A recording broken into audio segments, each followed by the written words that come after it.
भाषा को 8वीं अनुसूची में शामिल करने के साथ ही प्रदेश के स्कूलों में छत्तीसगढ़ी में पढ़ाई शुरू कराने के लिए बिलासपुर की महिलाएं 19 जुलाई को दिल्ली के जंतर मंतर में सत्याग्रह करेंगी। छत्तीसगढ़िया महिला क्रांति सेना की कार्यकर्ता एक सप्ताह तक दिल्ली में रहेंगी और प्रधानमंत्री समेत कई मंत्रियों से मुलाकात कर अपनी दोनों मांगे उन्हें बताएंगी। उनके साथ छत्तीसगढ़ी राजभाषा मंच के नंदकिशोर शुक्ला भी जाएंगे। क्रांति सेना के पदाधिकारियों और शुक्ला ने बताया कि छोटे छोटे राज्यों में बोली जाने वाली भाषाएं 8वीं अनुसूची में शामिल है, लेकिन पूरे प्रदेश में बोली जाने वाली छत्तीसगढ़ी भाषा को शामिल नहीं किया गया। इसी तरह सिंधी उर्दू जैसी कुछ भाषाएं हैं जो किसी राज्य की भाषा नहीं है, लेकिन उन्हें भाषा का दर्जा मिला हुआ है, जबकि छत्तीसगढ़ राज्य की भाषा होने के बाद भी उपेक्षित है। उन्होंने कहा कि वो सीबीएसई जैसे शिक्षा संस्थानों के प्रमुख से मिलकर इस बात के लिए दबाव बनाएंगे कि 5वीं तक छत्तीसगढ़ी माध्यम से शिक्षा अनिवार्य की जाए।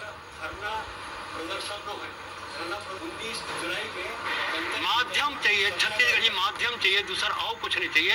एक बार हम दिल्ली जातन जो राजभाषा बन गए छत्तीसगढ़ी एक मतन भरे है तो उन भाषा 8वीं अनुसूची में नहीं है, तो हम चाहत हन कि 8वीं अनुसूची में राजभाषा छत्तीसगढ़ी दर्ज होए के अपन सत्याग्रह कर छत्तीसगढ़ी मातृभाषा और अन्य भाषा है छत्तीसगढ़ में जे क्षेत्र में अपन भाषा में बोले जाते हल्बी है, गोड़ी है, सरगुजी है, वो भाषा में पढ़ाई लिखाई चालू हो ओकर बारे में हमन गुहार परे जात हन।